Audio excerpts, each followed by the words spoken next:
a WikiVidi documentaries production. Don't forget to like and subscribe. Enjoy. James Baldwin. James Arthur, Jimmy, Baldwin was an American novelist and social critic. His essays, as collected in Notes of a Native Son, explore intricacies of racial, sexual, and class distinctions in Western societies, most notably in mid-20th century America. Some of Baldwin's essays are book-length, including The Fire Next Time, No Name in the Street, and The Devil Finds Work. An unfinished manuscript, Remember This House, was expanded and adapted for cinema as the Academy Award-nominated documentary film I Am Not Your Negro. Baldwin's novels and plays fictionalize fundamental personal questions and dilemmas amid complex social and psychological pressures, thwarting the equitable integration not only of African Americans, but also of gay and bisexual men, while depicting some internalized obstacles to such individuals' quests for acceptance. Such dynamics are prominent in Baldwin's second novel, Giovanni's Room, written in 1956, well before the gay liberation movement. Early life. His mother, Emma Burdess Jones, left his biological father because of his drug abuse. She moved to Harlem, New York, where Baldwin was born in Harlem Hospital. In New York, his mother married a preacher, David Baldwin, with whom she had 8 children, born between 1927 and 1943. Her husband also had one son from a previous marriage who was 9 years older than James. The family was poor, and Baldwin's stepfather was harder on him than on the rest of the children. His unusual intelligence combined with the persecution by his stepfather caused Baldwin to spend much of his time alone in libraries. By the time Baldwin had reached adolescence, he had discovered his passion for writing. His educators deemed him gifted, and in 1937, at the age of 13, he wrote his first article titled Harlem, Then and Now, which was published in his school's magazine, The Douglas Pilot. Baldwin spent much time caring for his several younger brothers and sisters. At the age of 10, he was teased and abused by 2 New York police officers, an instance of racist harassment by the NYPD that he would experience again as a teenager and document in his essays. His adoptive father, whom Baldwin in essays called simply his father, appears to have treated him very harshly in comparison to his siblings. His stepfather died of tuberculosis in the summer of 1943 on the day his last child was born, just before Baldwin turned 19. The day of the funeral was Baldwin's 19th birthday and the day of the Harlem Riot of 1943, which was portrayed at the beginning of his essay, Notes of a Native Son. The quest to answer or explain family and social rejection, and to attain a sense of selfhood, both coherent and benevolent, became a consistent theme in Baldwin's writing. Education. Growing up in Harlem, Baldwin faced many obstacles, one of which was his education. I knew I was black, of course, but I also knew I was smart. I didn't know how I would use my mind, or even if I could, but that was the only thing I had to use, he said. Baldwin attended PS 24 on 128th Street, between 5th and Madison Avenues in Harlem, where he wrote the school song which was used until the school closed, as recounted in Notes of a Native Son. When he was 9.5 years old, Baldwin wrote a play that was directed by a teacher at his school. Seeing his talent and potential, she offered to take him to real plays. This caused some backlash from Baldwin's stepfather, because the teacher was white. His uncertainty was ultimately overruled by Baldwin's mother, who said that it would not be very nice to let such a kind woman make the trip for nothing. When his teacher came to pick him up, Baldwin noticed that his stepfather was filled with disgust. Baldwin later realized that this encounter was an unprecedented and frightening situation for his parents. It was clear, during the brief interview in our living room, that my father was agreeing very much against his will, and that he would have refused permission if he had dared. The fact that he did not dare caused me to despise him. I had no way of knowing that he was facing in that living room a wholly unprecedented and frightening situation. His middle school years were spent at Frederick Douglass Junior High, where he was influenced by poet Count Cullen, a leading figure in the Harlem Renaissance, and was encouraged by his math teacher to serve as editor of the school newspaper, the Douglas Pilot. Also in Notes of a Native Son, Baldwin gives advice to little James to take no one's word for anything. including mine, but trust your experience." He then went on to DeWitt Clinton High School in the Bronx's Bedford Park section. There, along with Richard Avedon, Baldwin worked on the school magazine as literary editor, but disliked school because of the constant racial slurs. Religion. During his teenage years, Baldwin followed his stepfather's shadow into the religious life. However, he became dissatisfied with ministry, considering it hypocritical and racist, and ultimately left the church, because his father's expectation was that he be a preacher. The difficulties of his life, including his stepfather's abuse, led Baldwin to seek solace in religion. At the age of 14 he attended meetings of the Pentecostal church and, during a euphoric prayer meeting, he converted and became a junior minister. Before long, at the Fireside Pentecostal Assembly, he was drawing larger crowds than his stepfather had done in his day. At 17, however, Baldwin came to view Christianity as based on false premises and later regarded his time in the pulpit as a way of overcoming his personal crises. Baldwin once visited Elijah Muhammad, leader of the Nation of Islam, who inquired about Baldwin's religious beliefs. He answered, "I left the church 20 years ago and haven't joined anything since." Elijah asked, "And what are you now?" Baldwin explained, "Now? Nothing, I'm a writer. I like doing things alone." Still, his church experience significantly shaped his worldview and writing. Baldwin reflected that, being in the pulpit was like working in the theater. "I was behind the scenes and knew how the illusion was worked." Baldwin accused Christianity of reinforcing the system of American slavery by palliating the pangs of oppression and delaying salvation until a promised afterlife.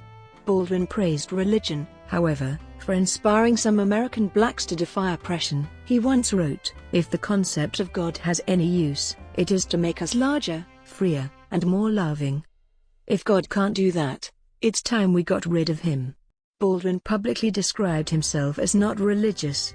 A recording of him singing, "Precious Lord, Take My Hand," a cappella was played at his funeral. Greenwich Village. When Baldwin was 15, his high school running buddy, Emile Capeur, skipped school one day and, in Greenwich Village, met Beaufort Delaney, a painter. Capeur gave Baldwin Delaney's address and suggested paying him a visit.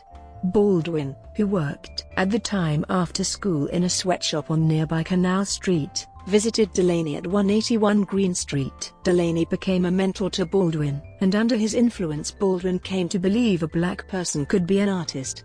While working odd jobs, Baldwin wrote short stories, essays, and book reviews, some of them later collected in the volume Notes of a Native Son. He befriended the actor Marlon Brando in 1944, and the two were roommates for a time. They remained friends for more than 20 years. Expatriation. During his teenage years Baldwin started to realize that he was gay. In 1948, he walked into the restaurant, where he knew he would be denied service. When the waitress explained that African Americans were not served there, Baldwin threw a glass of water at her, shattering the mirror behind the bar. Disillusioned by American prejudice against blacks, he left the United States at the age of 24 and settled in Paris, France. He wanted to distance himself from American prejudice and see himself and his writing outside an African American context. Baldwin did not want to be read as merely a Negro, or even merely a Negro writer. He also hoped to come to terms with his sexual ambivalence and escape the hopelessness that many young African American men like himself succumbed to in New York. In Paris, Baldwin was soon involved in the cultural radicalism of the left bank. He started to publish his work in literary anthologies, notably Zero, which was edited by his friend Themistocles Hoetis and which had already published essays by Richard Wright. He lived in France for most of his later life. He would also spend some time in Switzerland and Turkey.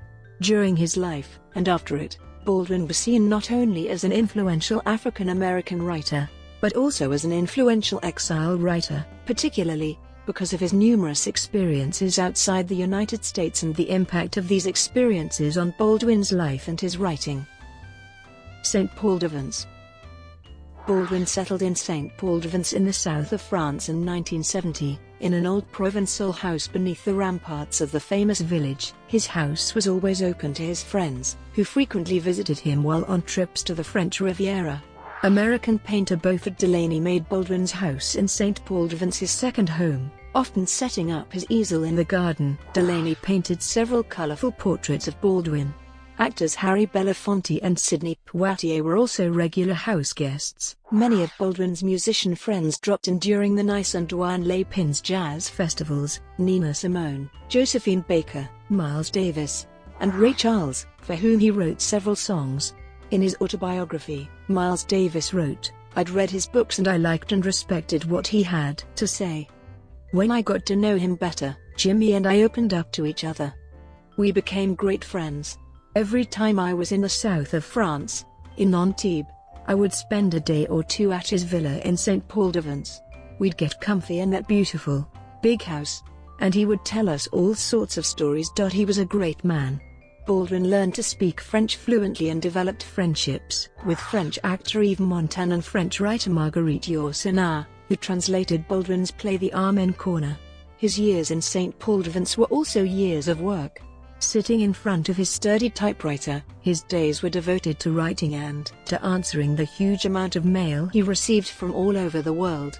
He wrote several of his last works in his house in Saint-Paul-de-Vence, including Just Above My Head in 1979 and Evidence of Things Not Seen in 1985. It was also in his Saint-Paul-de-Vence house that Baldwin wrote his famous Open Letter to My Sister, Angela E. Davis, in November 1970. Literary career. Baldwin's first published work, a review of the writer Maxim Gorky, appeared in The Nation in 1947. He continued to publish in that magazine at various times in his career and was serving on its editorial board at his death in 1987. In 1953, Baldwin's first novel, Go Tell It on the Mountain, a semi-autobiographical Bildungsroman, was published. His first collection of essays, Notes of a Native Son, appeared 2 years later. He continued to experiment with literary forms throughout his career, publishing poetry and plays as well as the fiction and essays for which he was known. Baldwin's second novel, Giovanni's Room, caused great controversy when it was first published in 1956 due to its explicit homoerotic content. Baldwin was again resisting labels with the publication of this work. Despite the reading public's expectations that he would publish works dealing with the African American experience, Giovanni's Room is predominantly about white characters. Baldwin's next two novels, Another Country and Tell Me How Long the Train's Been Gone, are sprawling, experimental works dealing with black and white characters and with heterosexual, gay, and bisexual characters. Baldwin's lengthy essay, Down at the Cross, similarly showed the seething discontent of the 1960s in novel form. The essay was originally published in 2 oversized issues of The New Yorker, and landed Baldwin on the cover of Time magazine in 1963 while Baldwin was touring the South speaking about the restive civil rights movement. Around the time of publication of The Fire Next Time, Baldwin became a known spokesperson for civil rights and a celebrity noted for championing the cause of Black Americans. He frequently appeared on television and delivered speeches on college campuses. The essay talked about the uneasy relationship between Christianity and the burgeoning Black Muslim movement. After publication, several Black nationalists criticized Baldwin for his conciliatory attitude. They questioned whether his message of love and understanding would do much to change race relations in America. The book was eagerly consumed by whites looking for answers to the question, what do blacks really want? Baldwin's essays never stopped articulating the anger and frustration felt by real-life Black Americans. With more clarity and style than any other writer of his generation, Baldwin's next book-length essay, No Name in the Street, also discussed his own experience in the context of the late 1960s, specifically the assassinations of 3 of his personal friends, Medgar Evers, Malcolm X, and Martin Luther King Jr. Baldwin's writings of the 1970s and 1980s have been largely overlooked by critics, though even these texts are beginning to receive attention. Several of his essays and interviews of the 1980s discuss homosexuality and homophobia with fervor and forthrightness. Eldridge Cleaver's harsh criticism of Baldwin in Soul on Ice and elsewhere, and Baldwin's return to southern France contributed to the sense that he was not in touch with his readership, always true to his own convictions rather than to the tastes of others. Baldwin continued to write what he wanted to write. As he had been the leading literary voice of the civil rights movement, he became an inspirational figure for the emerging gay rights movement. His two novels written in the 1970s, If Beale Street Could Talk and Just Above My Head, placed a strong emphasis on the importance of Black American families. He concluded his career by publishing a volume of poetry, Jimmy's Blues, as well as another book-length essay, The Evidence of Things Not Seen, which was an extended meditation inspired by the Atlanta child murders of the early 1980s. Brought to you by WikiVidi Documentaries. Would you like to know more?